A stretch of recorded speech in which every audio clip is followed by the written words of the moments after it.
Hello, and welcome back to Chasing Psychological Safety. Today, we're talking again about the fact that we are all in denial when it comes to the effects of the pandemic. And we see this on a daily basis at People Not Tech when we speak to our clients, when we speak to prospective clients.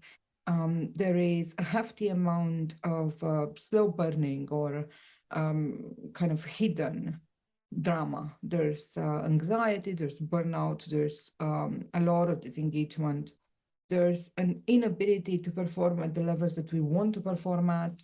And then it's the fact that we are all walking blindly into this crisis of mental health in the workplace unless we find a way to revert this. The true drama of it, in my view, is the fact that one of the big wins of the pandemic has been the fact that we are discussing human topics. And one of the big wins of the pandemic has been the fact that the idea of being human in the workplace is no longer taboo. Now, if we were to lean on that, it's almost unimaginable that we are also feeling this way and we are not bringing it up, because if there was ever a time to bring up how we feel, it's now.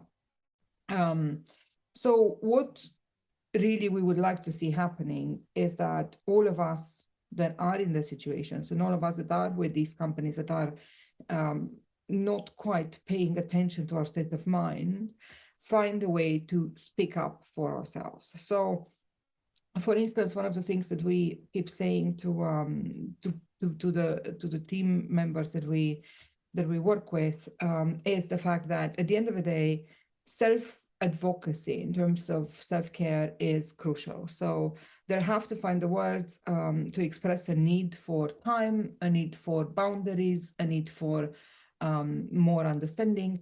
And that type of demand has to be done by the worker themselves. It may not be met with extreme excitement, and not everyone, not every company is going to have the management and the leadership that are going to understand and put measures in place immediately. But even then, it still needs doing. We still need to demand our rights to take a breath, to truly process, to feel restored indeed. So if you just look around, there are all of us have had some type of vacation this year and last year.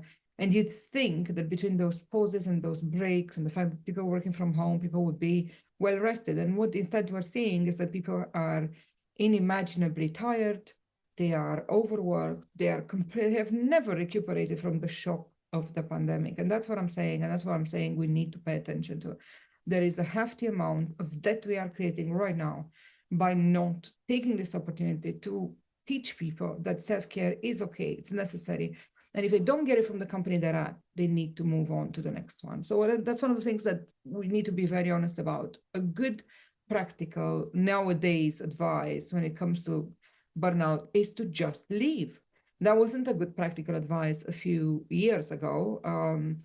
And it doesn't seem like the logical advice in an economical downturn, but nonetheless, because of the fact that the workplace has changed, and because of the fact that the Great Resignation has meant that there's hefty more mobility, this is the time. If you are not getting your needs met, if you are not being allowed to be yourself, if you're not being allowed to take a breath, process, and be your best self, then you just need to find a better place. It's the way it works.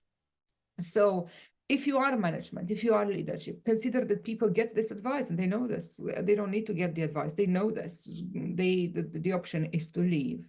And just think of your own limitations and your own boundaries. And as leaders, we have even more of them in some senses. And sometimes it's harder to communicate them. And we feel like we don't have the permission to take time off. And we feel like it's hard to be away. So in a sense, it's almost harder to disconnect and restore at the leadership level. And that's a point we have to be sympathetic towards. But equally, irrespective of what level you're at, the demand for it remains.